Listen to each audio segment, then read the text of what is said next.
Good evening, ladies and gentlemen, and welcome to our Journey to Bantam Star Trek podcast. It is the final episode of Journey to Bantam, our Star Trek novel podcast, at least the Journey to Bantam part, because we are today running out of Bantam novels. That's right. There were 13. We even made it longer by adding a non-Bantam novel, Mission to Horatius, not too long ago. But now we have reached the last one, 1981, April. Death's Angel by Kathleen Sky is the last Bantam novel. And then at some point, Pocket Books purchased the rights to start making Trek novels, and they noveled the living hell out of the franchise. And so that's, well, we'll save it till the end. First, we have to deal with our last Bantam Star Trek novel. And to join me on this sojourn, this literary quest, as always, is Lord Rob, the Madness, the Bookness. Thank you, Butch. They call the end of the line sometimes the angel of death coming to greet you, and that's what we have for the pocket novels. I think it's appropriate that Death's Angel is the last one. This is one I read just a few years ago. Not that I remembered the ending, but I did read it. It's pretty good. So it was written by Kathleen Sky, who wrote one of our favorites. So it's going to be fun to dive into. And then, of course, we get into what we really, what our wheelhouse is, which is the pocket books. That's right, exactly. But first, tonight, 213 pages of novel. We'll say that by Kathleen Sky. You're right. Kathleen Sky wrote Vulcan! Which has been at or near the top of both of our lists since we read it. So I was really looking forward to this. I was thinking we were going to finish strong. We had David Gerald last time with the Galactic Whirlpool, and then we have Death's Angel, and so we'll see how it goes. They actually have an actual mission this time. They didn't accidentally land on something like they did in Galactic Whirlpool. Their mission this time is to it's Journey to Babel, except it's Journey to Romulus, as it turns out. They've got to ferry a bunch of ambassadors to some peace talks or detente talks with the Romulan Star Empire. They talk a lot about Romulans at the start of this. We will never at any point in this novel see a Romulan. They also do Chekhov's Klingon battlecruiser again, where they show you, they talk about, we're out here hanging by this planet where there's a threat of a Klingon battlecruiser. Never see Klingons in this episode. But we do see talking lobsters, talking Quetzalcoatl's, talking pyramid table decorations. We get, and I shit you not, a blue alligator doing Sherlock Holmes cosplay. But we don't get Klingons or Romulans. That's right, yeah. Well before Discovery was even a gleam in anybody's eye, we get Fuzzy Butt. My God, Fuzzy Butt. That's right. What could go wrong with Fuzzy Butt? I forgot about Fuzzy Butt. That's because it was brought up and then never brought up again. But you're saying. That's thanks to our good. This is a crew member that's sort of brand new was brand new in Vulcan! Which is Ruth Rigel, right? Ruth Rigel is the veterinarian with a cat. We see her in this. We get a pretty interesting villain, which is the Angel of Death. Does the Angel of Death actually exist? I've read the novel twice now, and I don't know. Sort of. We'll go there. You know what else we get? This is topical, considering that Strange New Worlds has brought this character back. We get Dr. Mbenga, or as I swear to God, Kirk calls him at some point in this novel, Mem. I swear to God, it said Mem on the page, and he was talking to Mbenga. I was like, really? Okay. Kirk is not in character in this book. I'm not going to lie. Yeah, we also get we get some out of character stuff. It is interesting, and what I like to call Dr. Mbenga is the defendant, but that's for the sequel, the unmade sequel that never happened.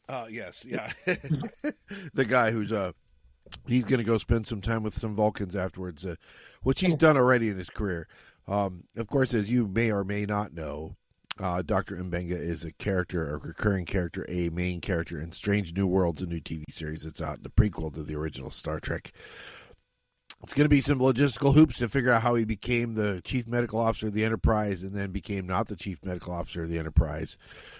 And then usually not on the Enterprise. But we'll figure that out as we go. I don't know. It doesn't really matter. As an aside, because you and I are both enjoying Strange New Worlds, I believe, right, as it's happening. Mm-hmm. Season 1. And I like Dr. Mbenga or Mbenga or Mem.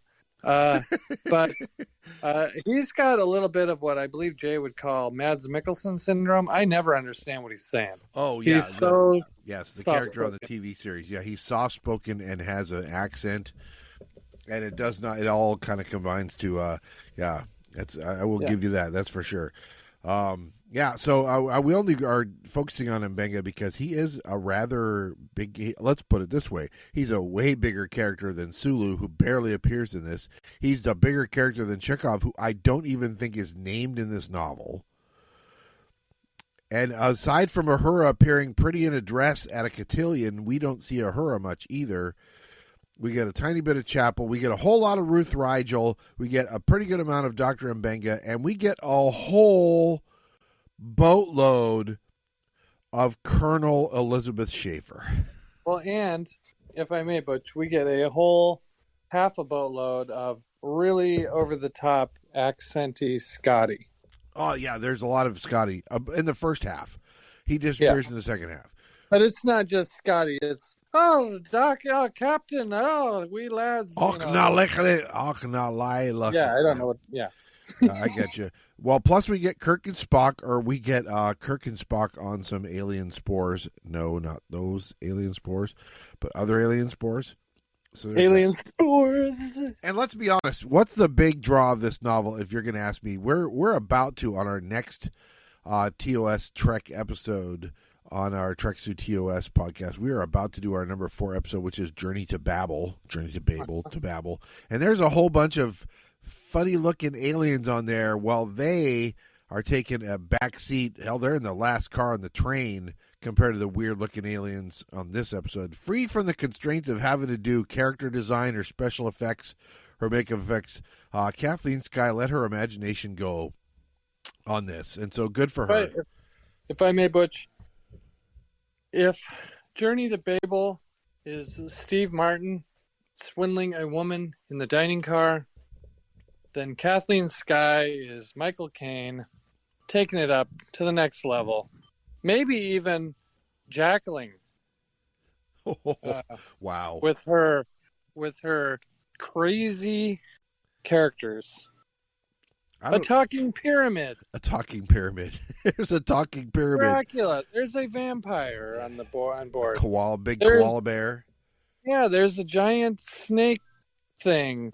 There's a giant koala bear. There's what else? I did mention the blue alligator wearing cosplay for Sherlock Holmes. Right, Sherlock Holmes, and I would tell you I was lying on that. Also, little Dashiell Hammett. Yeah, Dashiell Hammett after he does Sherlock Conan Doyle, he does Dashiell Hammett. That was great. Yeah, so we get a whole lot of those. There's a mermaid. I'm not entirely sure about the whole Angel of Death thing. Apparently, we see one, and then one character reports that they see their society's version of an Angel of Death, and then they just run with that shit. I don't know if that made any sense. We could also talk about a little bit about the Special Security Division, the SSD, which she's inventing for this. It's a new group of people who are basically I'm going to say Gestapo for the Federation. Do I have that right? She said it was like that. They get the field they get to do whatever they want. Yeah. What do you think of that? I thought the concept was interesting. I thought it was wholly unbelievable that some lady would be on board and say, Kirk, I'm perfectly willing to blow up your whole ship to make sure that everybody stays safe. What? Yeah, it's fun, I will guess. And let's not forget, we get psychic mice in this too. So I'm not sure what was going on with the psychic mice, but that's fine. Yeah, I think Kathleen Sky was smoking a little too much LDS, if you know what I mean. I do know exactly what you mean. Yeah, so I thought it was interesting. Of course, we learn in Star Trek Deep Space Nine, and then we learn about it in later series, including Discovery, of something called Section 31 in Star Trek, which is very much a special security division, I would say. So maybe this is like the first glimmer of that. People in black leather. And by the way, we know exactly which season of the original series this episode is set in, don't we? It's got to be season 3 because Kirk falls in love in 3 hours, and that must mean it's season 3. Yeah, we get. I'm just gonna say this is another example of a book that starts off really strong and then just goes bananas off the rails. Kathleen Sky, I'm gonna track a little bit here, Butch. She makes bold statements like easily the most beautiful woman Kirk has ever seen. Yeah. Oh, I'm on top of that when we get there, buddy. I mean, Spock rape. I mean, the Spock rape is tough. Yeah. Kirk proposing after one date is not unheard of. I mean, we've seen it mind before, but still, I don't know. Stay out of it. We're fighting over a woman. But we get. Would you say, Butch, in chapter 1, we get the line of the night? I'm as helpless as a 5-year-old with Down syndrome from McCoy. That's good stuff. That was rough. Woo. All right. Well, let's get into it, Hoss. And you know what's in one more thing, Butch? Yeah. What's interesting about this is one of the first, if not the first novel to come out after the motion picture has come out. Yeah. I guess so it's not. Yeah. So it's not going just off of the TV show. So I do think that's interesting. Not that chronologically it's doing that in where the episode takes place, but or the book. But the writer has seen it, right? So the writer has seen it, and so presumably has a little more character information to draw on, which she is going to ignore completely. But that's neither here nor there. Well, yeah. So let's jump right in. I say jump right in because, of course, they start out on the planet Delta Gamma 4. And of course, the Delta Gammas were a sorority at University of Idaho, my alma mater, and the Delta Gammas had a swim meet every year for all the male living groups, the Anchor Splash, and so jumping right in makes a lot of sense. I think so. They start out in orbit around Delta Gamma 4. We're in orbit around Delta Gamma 4. And they have had a bunch of their crew members get exposed to some spores. Several have died from what McCoy describes as massive cerebral breakdown. Others are still infected. Kirk and Spock are infected. Something about a field full of blossoms, a tornado, a tin man, and a cowardly lion. I'm not sure if I have that entirely exactly correct. Those are poppies. Yeah. Yeah, okay, and there's concern about a Klingon warship that might be nearby, especially since Scotty is in command, with Kirk and Spock are both in comas under the influence of these spores as we start our story. I would have been happier if Scotty felt a little bit more self-confident about it. He's like, oh, I'm no Jim Kirk. Yeah, but come on, man. And then I realized so many of his powerful moments in the captain's chair are backing up Captain Kirk. And then I realized, man, he really doesn't have a lot when Captain Kirk's not around. But that's okay. Well, I think it's an interesting setup where the idea of, we've seen our crew in danger before, and we've seen away missions not go great. Yeah. But to have Kirk and Spock in a coma and multiple crew members dead, and the coma work a week and a half into it, that is kind of crazy. So I was like, ooh, that's a interesting premise. Well, the important thing is they're kind of stuck there because McCoy is continuing to have people research on the planet's surface to try and figure out answers to the spores. They're not coming up with anything. Yeah. Scotty's like, our asses in the wind because the Klingons could come by at any point. And then finally they wake up. And so everything's good. They wake up, and then when next chapter happens, we fast forward to them approaching a starbase. Well, and like you said, Bones thinks that I'm quoting, telepathic rodents on the planet might have something to do with these comas, which is like, huh. Well, yeah, telepathic rodents. What did you think was responsible? Yeah, well, I mean, that's kind of it's weird. I mean, we'll file it away. Psychotropic right? stuff, yeah. So Kirk wakes up, and after he wakes up, he's recovering, but he's having trouble telling what's real versus what's dreamed. I feel you, When Kirk. he's I'm awake. like that every morning. Yes, exactly. All of them are reporting for having vivid dreams, except for Spock, who's reporting having no dreams. And then some weeks go. We're still in chapter 2 when they say weeks have gone by, and now they're headed for Starbase 7 because they're picking up ambassadors, and nothing makes Kirk happier than picking up ambassadors. He does not like it. We like it, of course, because when they pick up ambassadors, that means it's Journey to Babel, and we love Journey to Babel. When it's ambassador, we don't like it because it's Ambassador Fox It's or an asshole. Yeah. Commissioner Gordon or whatever the fuck his name is. So Yeah. So they finds out, but then they realize what the mission is going to be. It's peace talks in the Romulan neutral zone to talk about a detente with the Romulan Star Empire, and that is a worthy cause, one assumes. Yeah, it's definitely going to be fraught with danger. Yeah. The ambassador, we know that when you get more than one ambassador aboard, there's going to be trouble. Period. Yeah. Then, yeah. You throw the Romulans in the mix. This is probably not going to be smooth sailing for Kirk and the Enterprise. Yeah, it's going to be all sorts of trouble. So they arrive at the starbase, but it's a good setup. It'll be interesting to see what they do. They arrive at the starbase. They're going to have some sort of reception. The Enterprise is one of several vessels that's ferrying ambassadors to this thing. Basically, the entire ambassador corps of the Federation is going to this because nothing's more important as far as diplomacy than this. They say it's going to take several like ships. Promise Keepers. Remember Promise Keepers? Yeah, it's exactly like that. Is what I was thinking. All right, so they go there. It's a little bit of an icebreaker, and while they're at this icebreaker, they're having a little bit of debate about whether detente with the Romulans, I almost said the Russians, the Romulans is a good idea. Things get testy before the ambassadors show up, and then when the ambassadors start talking, it's testy. It's clear that there are three camps. There are some that are for the detente, there are some that are against the detente, and there are some that are they're called fence sitters. Which means they haven't made a decision. We get to meet a couple of these. First of all, we find out that Sarek is going to be in this novel, and that's good news, right? We're going to get Sarek. How awesome is Sarek? That's cool.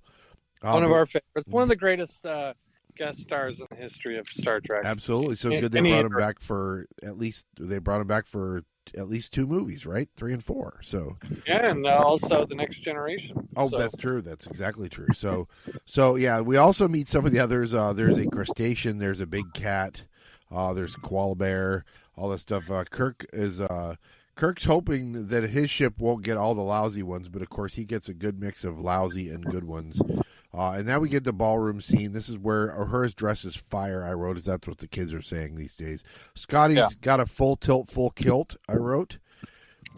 and they're all kind of nervous. They're like, well, what happened? Scotty's like, well, what happens if like a terrorist just throws a bomb in here and destroy the Federation? And Spock's like, actually, Mr. Scott, the Federation can get along just fine without diplomats. And without us, for that matter. The Federation Council will still be around. That's the important thing. So the Federation will go on without us and without the diplomats, and I'm sure that had to make everybody feel good.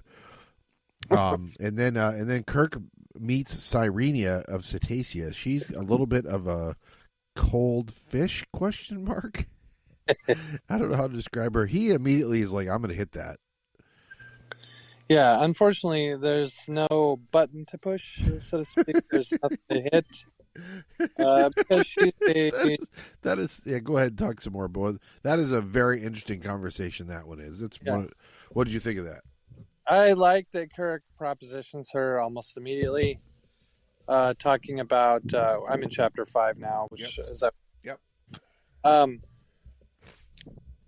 Where he's talking about, hey, we could have some recreation, wink, wink, with Serenia. And he gets shot down pretty good. And that works out because Kirk had just learned 3 new Scottish oaths as chapter had started. So he's going to have to go play in his tank by himself. He's not going to have any company tonight. It's great. She's like, my people, we just kind of like, we swim through and I do my thing and then you swim through and you do your thing and neither of us ever have to be near each other. And by the way, we think the way you do things is disgusting. It's disgusting. Yeah, that's exactly right. He's just as about he's too guarded to say that he thinks hers is disgusting, and so she says his is, which is great. I mean, it's funny that, and frankly, I admire Kirk. He's not. I think a lot of starship captains would say, is it a good idea for me to start banging ambassadors on this mission? No, it probably isn't. Not Kirk. He's like, he's at least going to try one, right? It's like, well, hey, I picked out the one I wanted most. Haven't checked a cetacean off of my list. Yikes. And then we get a brief Bram Stoker interlude in this chapter, which is weird. One of the ambassadors is a flat-out vampire, shiny teeth, widow's peak hair, drinks blood, all that shit. He brings his own blood on board, which I will say is a time saver and good for diplomatic relations. And he even quotes Dracula, right? I never drink, blood. That's straight out of the book. Yes, that's pretty clever. And then so with all these ambassadors on board, McCoy's like, we're going to need more medical help. We just don't have it.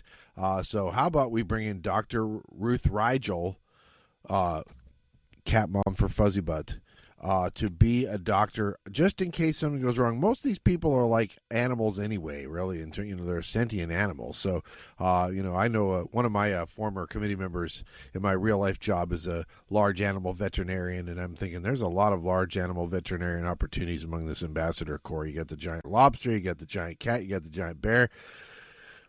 I don't know. I don't know what exactly do with. Do you need a stonemason for the pyramid guy? I don't know. It doesn't matter. It doesn't matter. So I with except for the Fuzzy Butt stuff where I groaned. Yeah. I think Kathleen Sky makes a good. She's introducing what seems to be a fun character here in Ruth Rigel. Yeah. So I like her. And I'm, somewhat amused with the menagerie that appears to be on board with the, all the ambassadors. So far, I'm in. It's good. It's definitely a good setup. And there's some nonsense about whether Kirk is having some sleepwalking issues. We don't know. We'll come back to that. So now God bless them, they set up the boardroom, conference room, auditorium, briefing room as like a symposium area where they can, while they're on the way to the detente talks, they can have some practice debating amongst themselves. The crew gets involved. The crew attends. The ambassadors attend. Butch, don't you think if this was Strange New Worlds Enterprise, which would have been before this, of course, they could have just used half of the captain's barbecue room? Oh yeah. I mean, but I like the way Kathleen Sky's doing it. She's doing it based off of the Star Trek we know, which is, there's not all the space in the world. Everybody doesn't have a football stadium size quarters.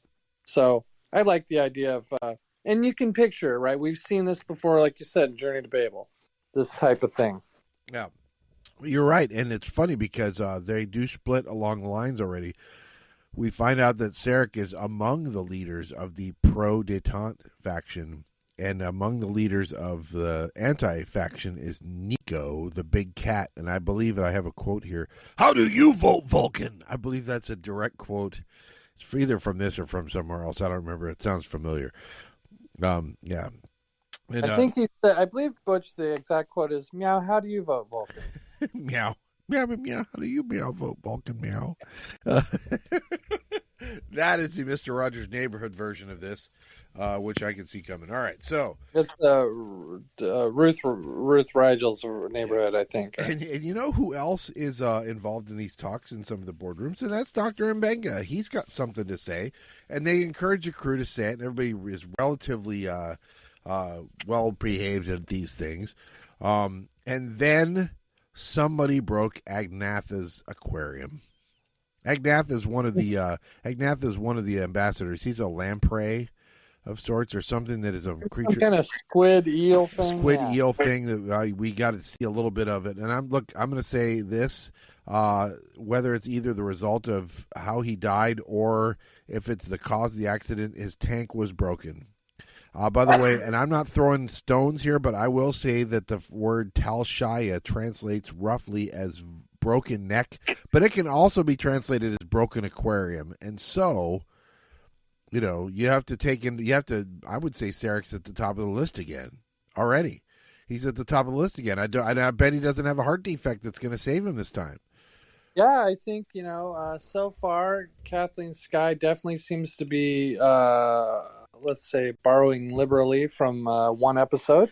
They could have had him found in a Jeffries tube. That would have been the best. It's found in a Jeffries tube, but they do not.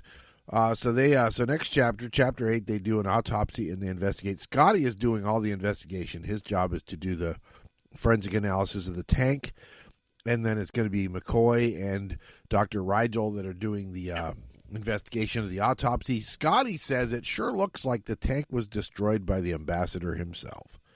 From the inside, yeah. From the inside. We don't know what he was so agitated about. Maybe he died, maybe he was scared. We don't know. Bones says Bones' idea is that Agnatha was, I'm quoting, terrified. So he was definitely agitated with all the adrenaline-like substance in him and stuff at the autopsy. That's right. And you know who else agrees with their analysis is Dr. Mbenga, as it were. So, yeah. So, and I said, and then I wrote down, did Kirk call him Mem? Question mark, exclamation mark, question mark. Yeah, that's fine. Look, I hope I don't see that again. Yeah, luckily I don't think we do. All right, so now Nico, the leader of the anti-detente faction, the Cat, is chasing away all the debaters except for Cyrenia and Mbenga are the only ones. Cyrenia is the cetacean who Kirk was trying to hit on, and Mbenga are the only ones who will engage him in debate. He likes to argue, but another ambassador's dead. And are you surprised to learn it's the guy who's the argumentative one? Nico, mayhem ensues. They use pandemonium, but we'll say mayhem. Yeah, we know best. That's right. And this really set some people off, especially when one of the other ambassadors, Naja, who's the furry snake, by the way, Naja is. Yeah. Naja says that last night he was visited by, and I'm quoting now, the Angel of Death. And he calls upon Kirk to bring in the SSD. So that's where we're at this point. And as you mentioned, we're reading this going, well, who the hell is the SSD? And, we get an explanation. And again, I thought it was an interesting idea. Yep. It'll be interesting to see how they use this. All right, so it turns out we get our next chapter, we get some background on the SSD. It is a special security division, and they are black-clad Section 31 types, expert investigators and interrogators. Justice is their motto. They have an unbreakable code of ethics. And they have a few of folks that we meet. We find out there are 3 of them attached to the conference. One of them is a lieutenant, and one is a lieutenant colonel. A lieutenant colonel is Alexis Schaefer, and one of them is a colonel. His wife, Elizabeth Schaefer, Colonel Elizabeth Schaefer. Well, then, I don't know. Do they say Alexis, which is a terrible name for a guy, by the way, because it had me confused the whole time.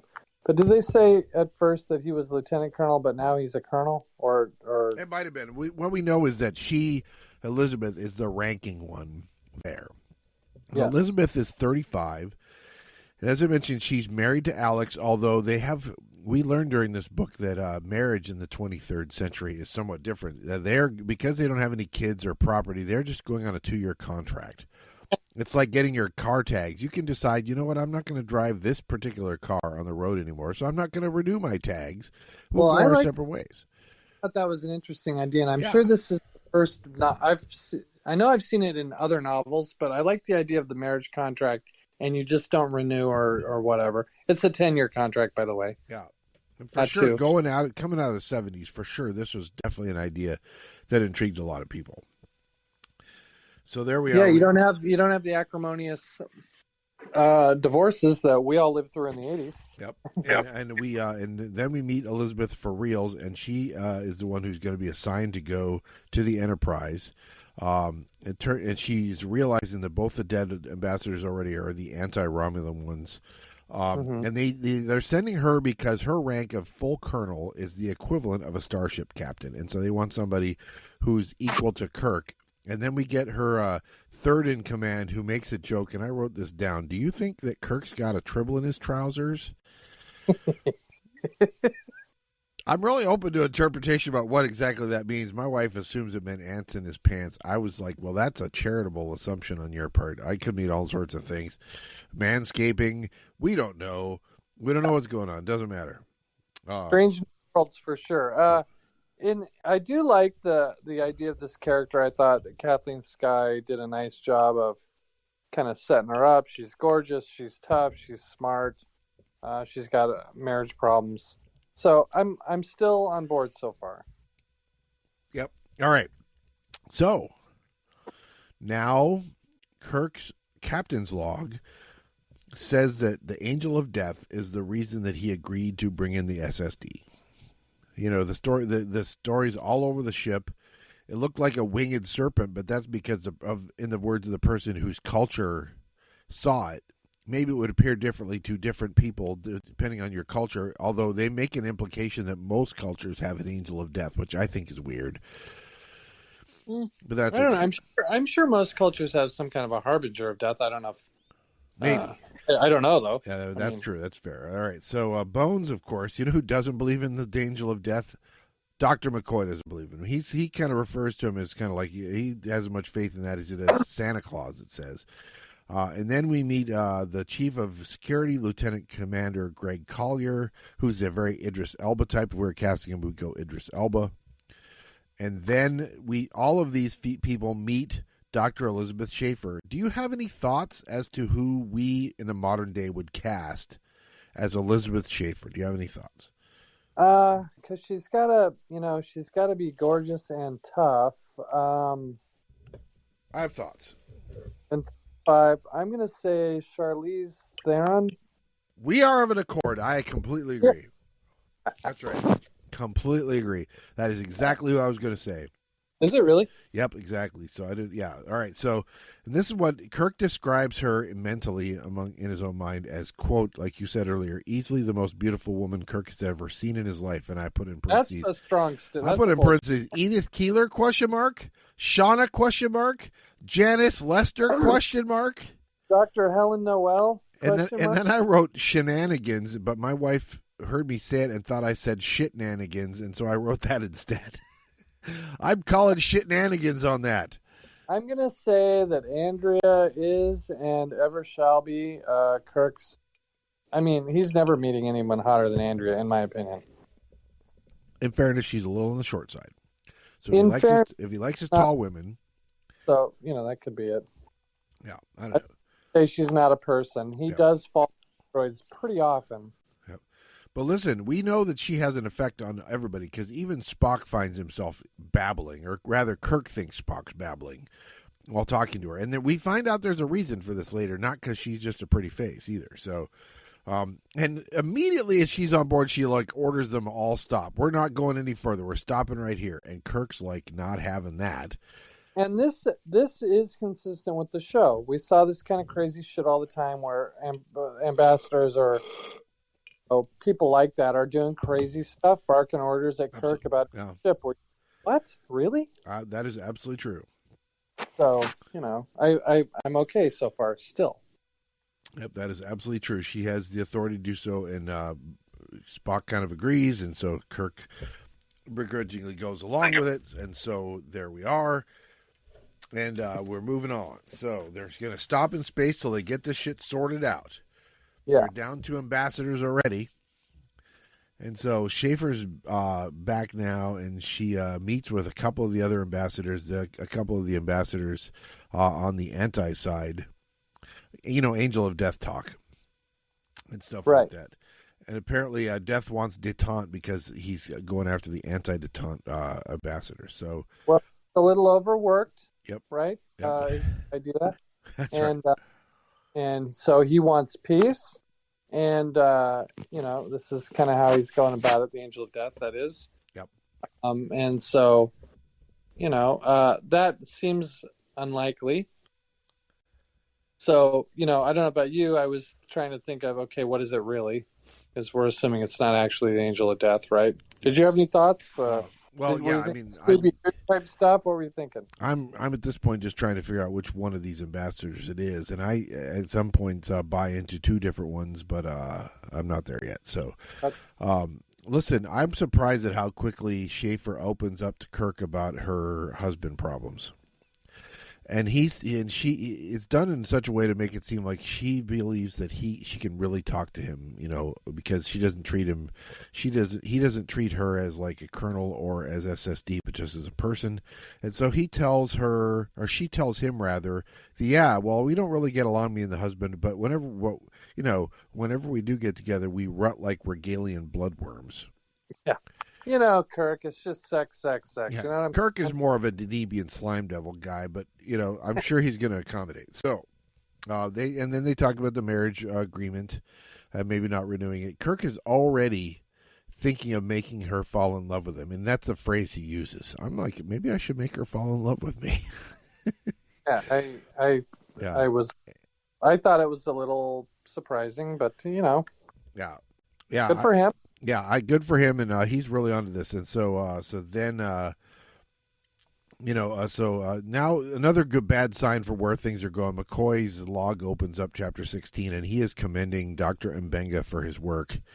This is not a good sign. The stars are aligning. This is what I'm like.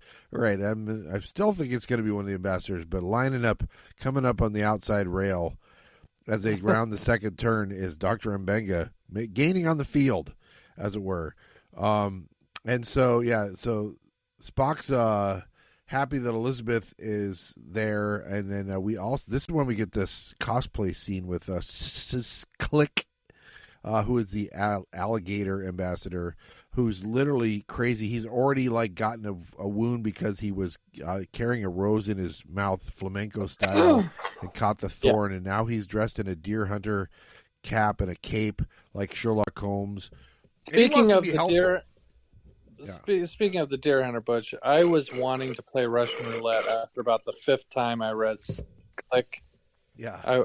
Why do authors do that? They just have to make something you can't actually pronounce in your head. It seems like every book, there's got to be some name or planet or something that you cannot pronounce in your head. That's just a jumble of letters. I was like, "Damn you!" Every time I read his name in this, I'm just hearing White Rabbit in my head. So I just went with Slick, is what I went with. It's fine. That's funny. Yeah. Remember. Okay. Anyway, so I'm sorry for that. So look now.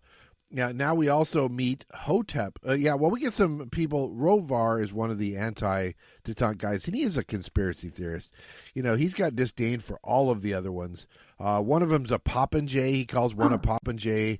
And then he referenced Hotep and spiracles. These guys have weird names. Hotep is the pyramid one. We're going to get to him again later. Hotep, you knew that was the pyramid. Right? Well, that's exactly right. Yes, go ahead. Yeah, I mean, Nico, for a cat, we're having some fun wordplay. Kathleen's patting herself on the back during all this shit. I'm sure she was. Yes, because if you have an alien culture that happens to have pyramid-shaped creatures that live on that planet, those creatures are going to go, let's see, what's an Egyptian word for what we could go with here? Maybe that's just how it translates. I don't know. Maybe there's some mathematical thing that says that, the universal translator translates four-sided pyramidal-shaped things as Hotep. I don't know. That could be. Yeah, so Bones gives background on why Schaefer was picked for SSD. Apparently it's pheromones. And apparently they're picked very early. There's a word in here that I had to have my wife explain to me, and that is creche. Creche. And she explains when she was in her SSD creche, that is like British for like a preschool. She got sent to SSD preschool, and it's because she's mixed blood and has one of her alien races has pheromones, and that's why Spock even was fumbling over himself with talking to her, is because the pheromones apparently were making him think of mommy or whatever. Yeah. I could also see in this role, now that we're talking about it, Butch, is Tasha Yar as this person. Sure, Denise Crosby. Yeah, I think so. I would go with a different. Can we go with a different hairdo? Would that be okay at least? Okay, that's fine. 80s. It's 1981. I think you're going with Denise Crosby's hairdo. That is true. Okay, that's probably true. And the shoulder pads. Well, we're probably a couple years from the shoulder pads. So explains its effect on everybody. And then she has another video argument with her husband, and I could just skip all those. Honestly, it's like, yeah, you don't like each other. It's fine, and he's like an a-hole, and we know that. It's fine. So now we're interviewing Hotep, which is weird, and Click is there again, and Dr. Rigel said that she should hit that Elizabeth should hit that with Captain Kirk. I'm sorry, with Captain Jerk. I said Captain Jerk, and she should go for it.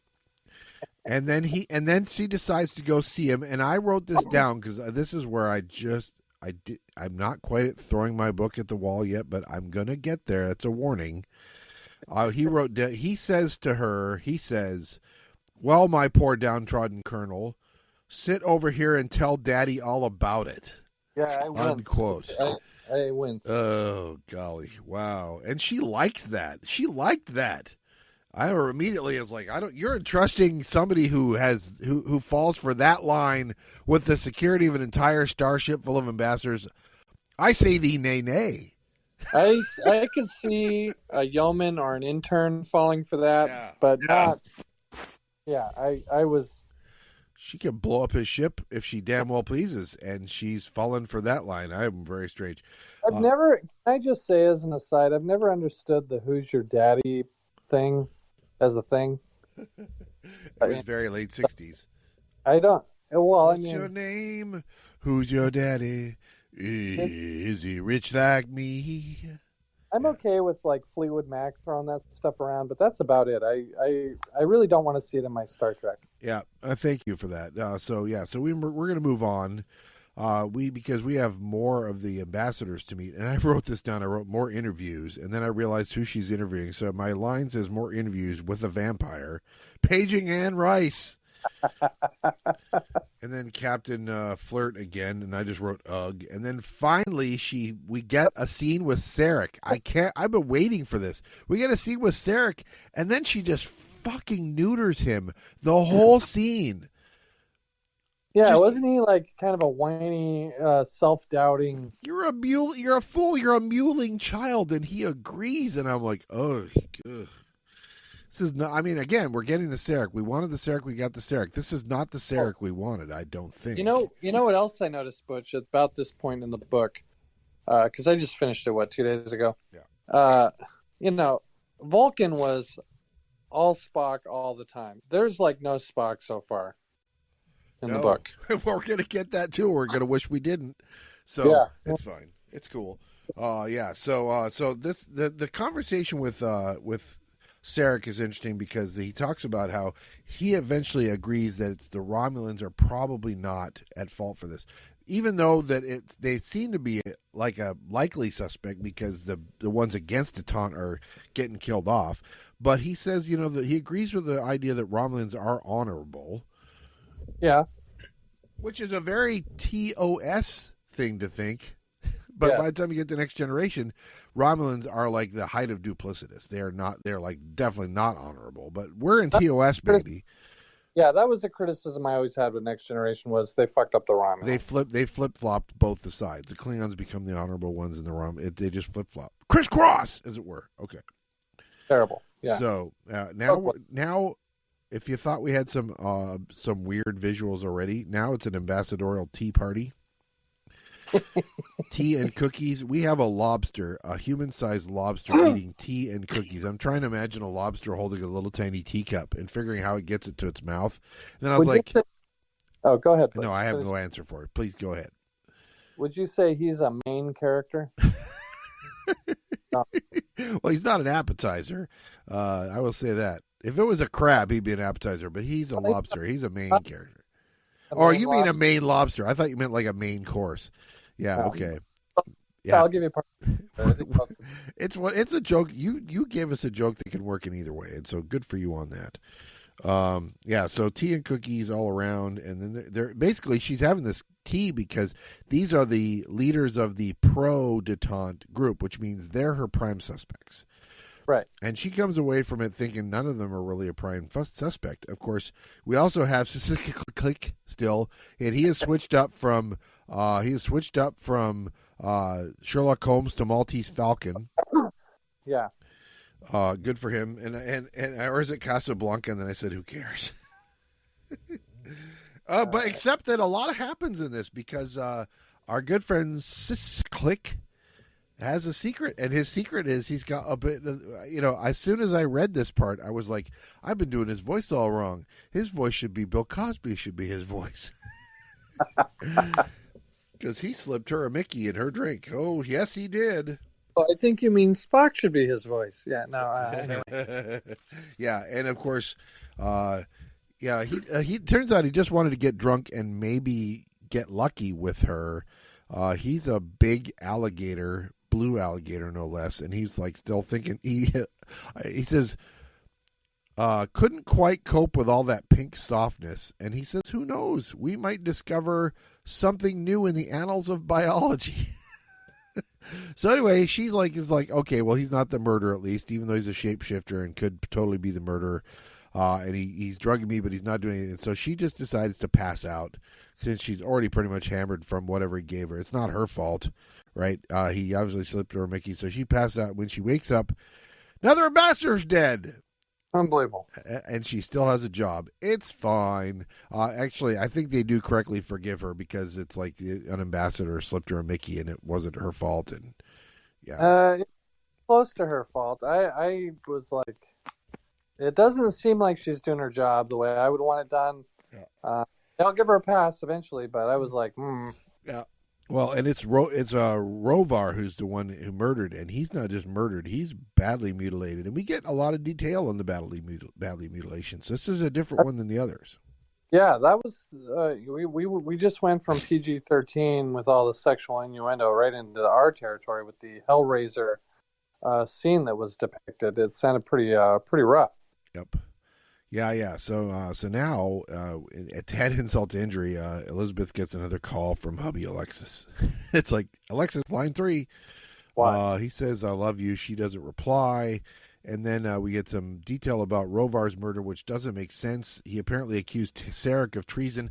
Ow! Yeah, wow. Sarek is not having a good novel, man. It's like, because I'm sure that the Tellarite accused him of treason too, but the Tellarite, he was there to talk the Tellarite back down. Sarek doesn't get to answer the reply of treason. And then are we still going to keep going to this Kirk and Schaefer love story? That's fine. I like it better than the Schaefer and Schaefer love story. You got me there. Over. You got me there. Hey, so it turns out lunch helped a little bit. And Kirk tells about his dream of being in the hallway. He had a dream where he was in the hallway and he saw one of the other ambassadors. He was kind of wandering around, then he stubbed his toe on something that was maybe like gray and pyramidal shaped with a mouth on the bottom and some weird and he's statue. Describing the scene that we had as kind of a throwaway in chapter 3 or 4, right? So yeah. And then I wrote this down. I underlined the quote. You mean more to me than anyone I ever met. I want you to be Mrs. James Kirk. And then I wrote in parentheses, and this is where I threw the novel against the wall. Although they are going to somewhat explain this away. That's pheromones, I'm sure, it's pheromones plus spores and stuff. Yes, exactly. Those spores. Yep. Which I had mostly forgotten about, honestly.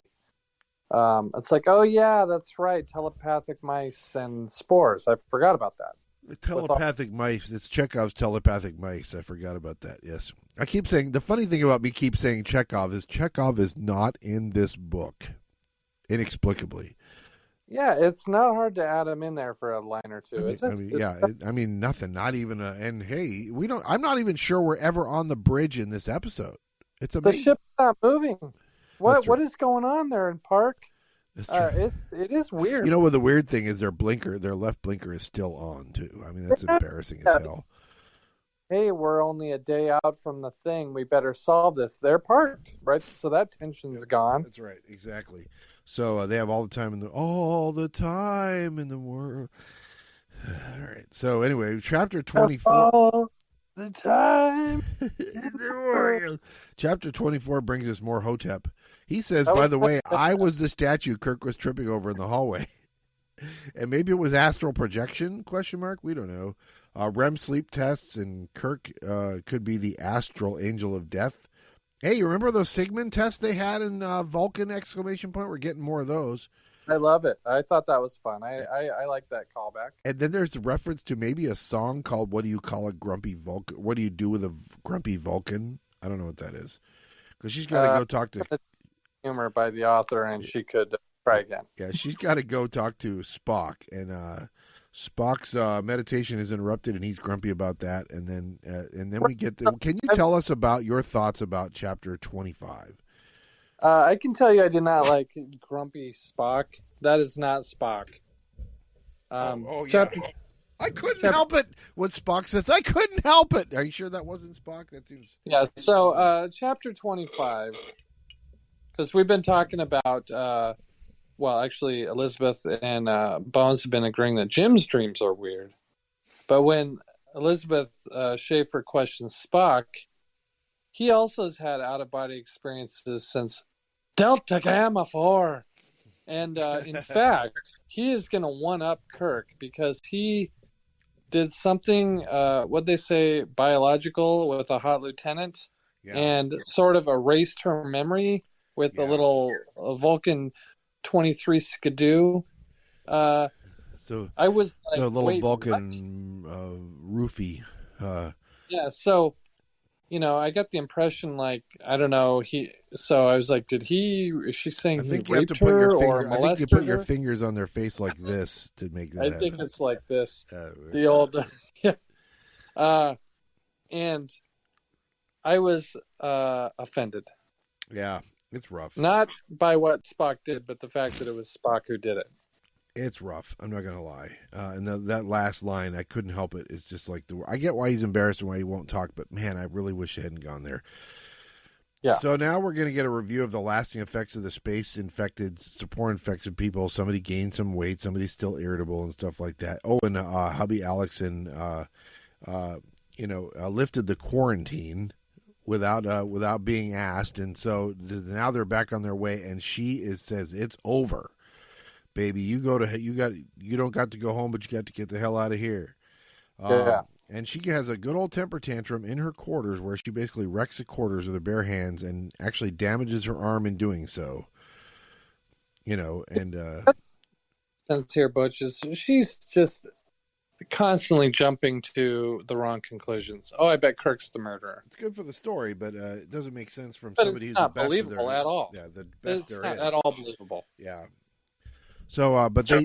At the end of this chapter, we have a plan where McCoy has kind of like boldly set out to be anti-detente or whatever, and as a result, the Angel of Death surely will be coming for Dr. McCoy, and this is their trap. They are springing a trap where McCoy is going to stay in his quarters.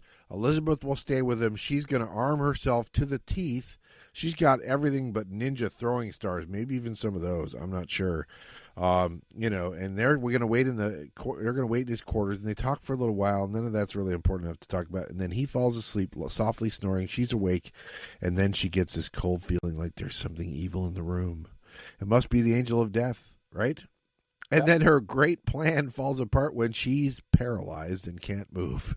Maybe the Angel of Death is able to kill you because you don't fight back because you're paralyzed, and she didn't think of that. Now she's sitting there going, well, now, crap. Am I going to blink it to death? What am I going to do?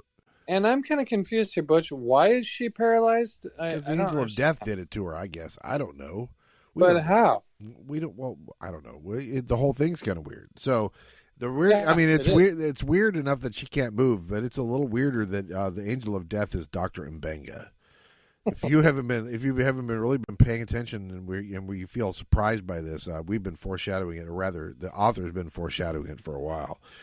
And then it's like right out of Darby O'Gill. All this stuff is. It's like, oh, it's the Banshee. It's and the carriage it comes and takes you away to the afterlife and all that stuff, and then it's really strange that there's there's some back and forth telepathy going on? Is it Kirk? Is it Spock?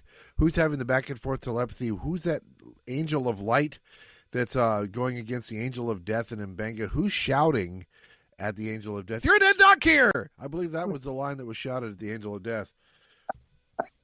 I don't know what the hell's going on at this point, but, as we often have said, but don't always say on this podcast, it doesn't matter! Pretty brutal. It's pretty brutal. All right, so it's Mbenga. He doesn't kill any more ambassadors. The problem is solved. Most of the ambassadors are saved. They Scooby-Doo done it. Scooby-Doo, it's like, old man Mbenga! Yeah, they pulled him back. You know what else?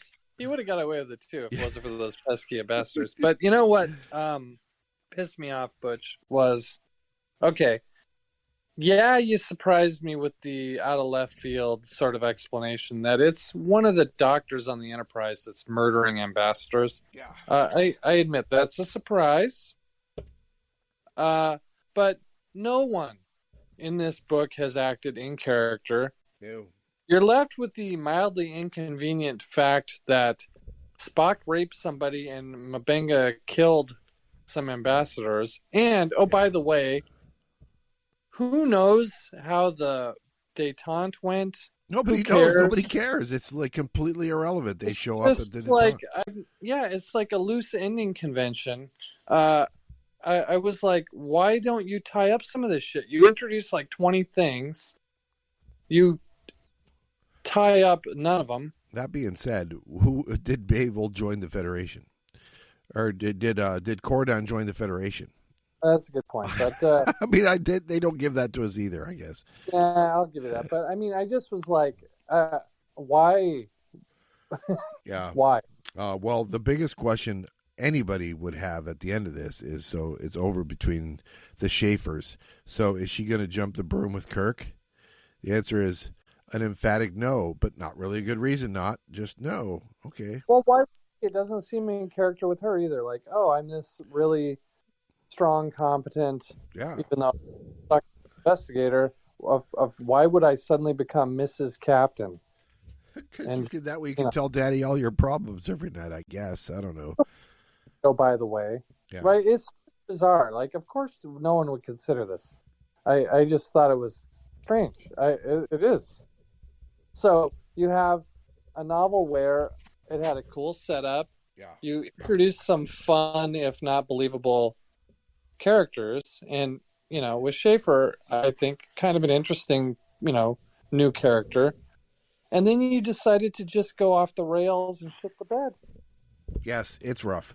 I'm not going to lie, it's rough. So we do come up with an ending for this book. It's our last Bantam book, and it's over. So we have to put it in our rankings. We have 14. We end this list with 14 novels.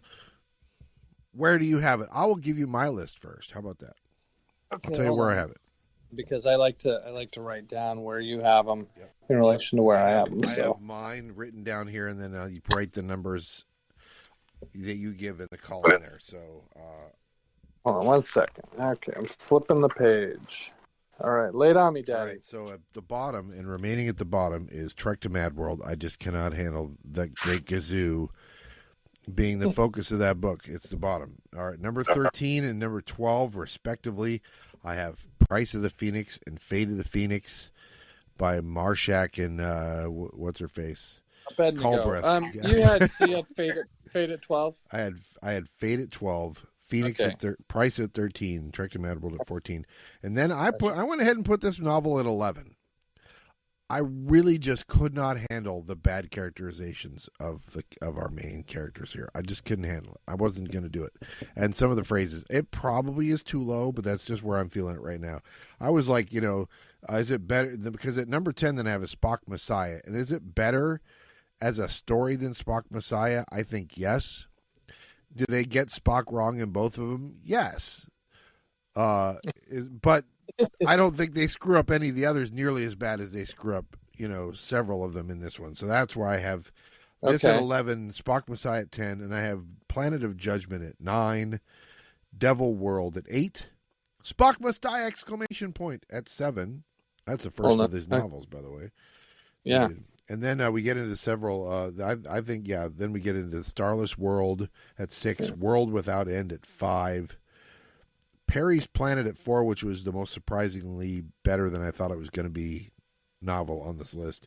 Mission to Horatius at 3, and I still have Vulcan ! At 2, which means Kathleen Sky can hold her head up knowing she's at 2, and I went with the Galactic Whirlpool at number 1. Yeah, my list is slightly different, not wildly different. I think we all agree that the top 5 are in some order the top 5. Yeah. Because I do not have this book in the top 5. There you go. I have Price of the Phoenix at 14, just a hot mess. Hot, HAWT, by the way. Yes, a medium mess is Fate of the Phoenix at 13. I have Trek to Mad World, which sucks, but is the first Star Trek novel I ever read, at 12. Yep. Spock Must Die at 11. I have Planet of Judgment at 10. Yep. I had Spock Messiah at 9. Here's the difference between Is that an exclamation point at the end of that as well? Yes. Oh my God. You got to sell copies, man. That is the least consequential exclamation point of any of these books. Well, it depends. I said it. I'm standing by it. I did sort of enjoy Cult Leader Orgy having Spock. Yeah. The reason it's lower than this, garbage we just read was, at least the garbage we just read felt like a Star Trek episode. Nothing about Spock Messiah feels like a Star Trek episode. Yeah, that's like a Ren Fair. That one is, yeah. Yeah, that was just bananas. Fair, I'll give you that. I did enjoy it. I mean, I'm not going to lie. There's some fun stuff in Spock Messiah, but it's something else. Yeah. I have Devil World at 8. Wee you. Yep, wee you. I have Death's Angel at 7. 7. So I guess technically it's in the top half of the list. I thought the first half of the book was just fine. The second half was not good. Yeah. It was way too much. I was like, is this Schaefer Trek or what are we doing? It was really bothersome that they literally didn't put any of their side characters, their second level characters in. Yeah. Sulu, Chekhov, and they screwed up all their main characters, with the possible exception of McCoy. McCoy was probably the only one that was not like completely messed up in this. And I thought even he, going off. Yeah. I mean, he goes off in the show, but I don't know. The thing that kind of made him a target seemed a little out of character, but whatever. Yeah, I'm with you. But yeah, it just was so dumb how she tied this book together, and she fucked up all the characters, like you said, Kirk.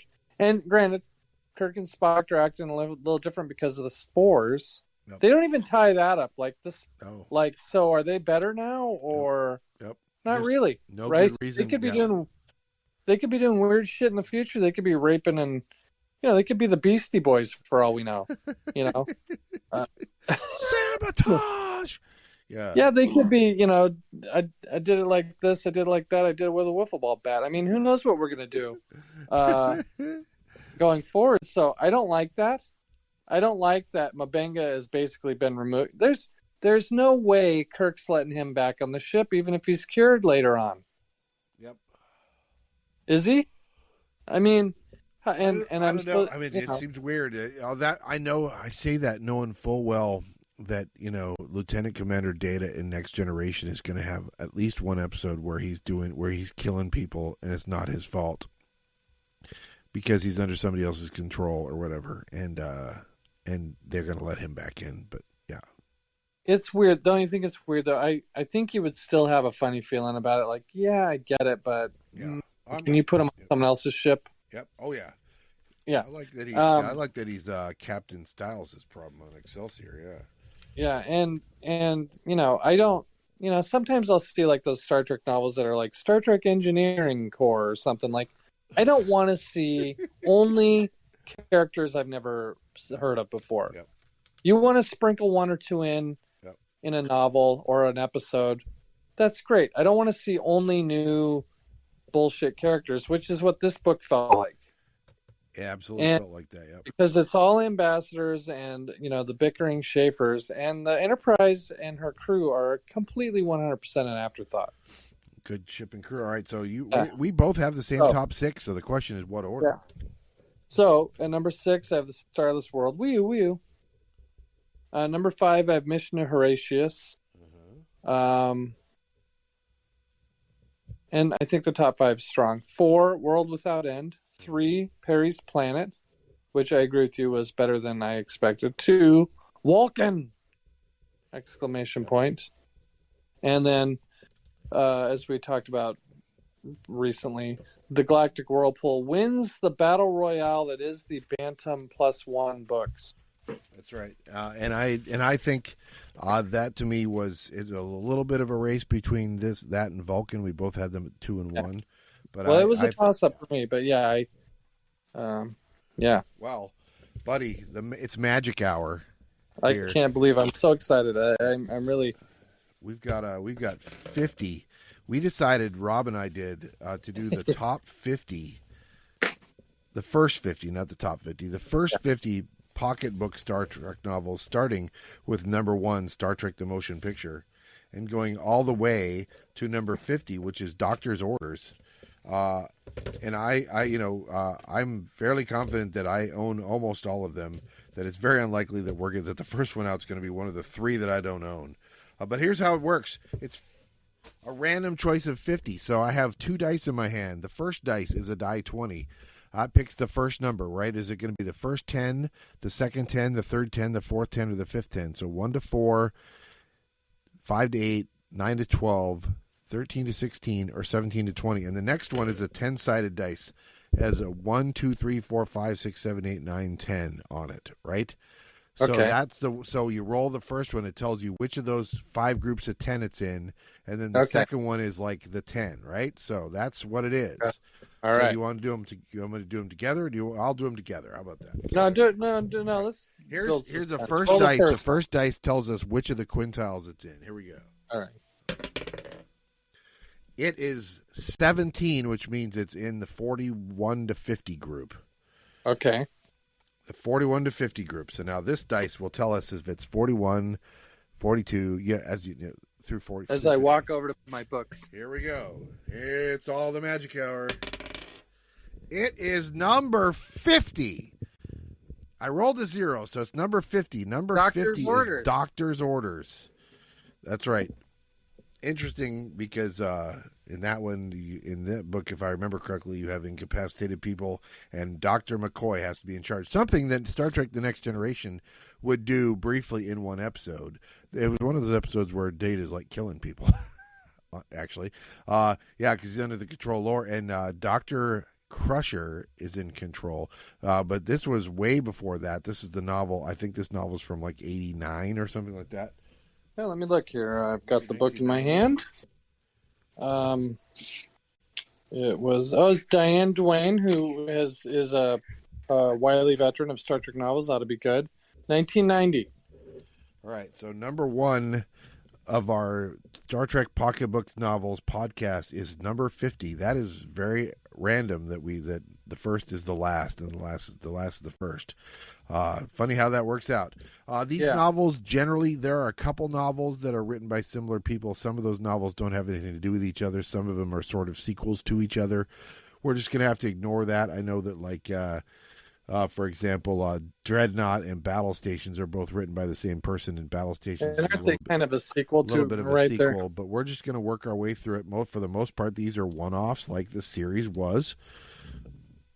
So next time, ladies and gentlemen, please do not join us for Journey to Bantam, but instead join us for, and we're still doing some surveys and some public outreach on the name of this Pocket Universes, Spocket books. We don't know. How about Pocket Must Die? Pocket Must Die. That's too much because that's related to the other book series or whatever. Pocket's brain. Yeah. We don't know. We'll come up with something, and when we do, ladies and gentlemen, next time. What about Pocket Far? Yeah, Pocket Far. That's right. When we do, it will be Star Trek Pocketbooks number 50, Doctor's Orders. And until then, that's right. As my wife says every night when she's at work, the library will be closing in 1 minute. Please bring all of your checkouts to the front so that we can check them out. And until then. And most of the pocketbooks, real quick, Butch, I think we're going to have more consistency with these books. The Bantam books were all over the place. They were, absolutely. And the pocket ones are usually pretty good.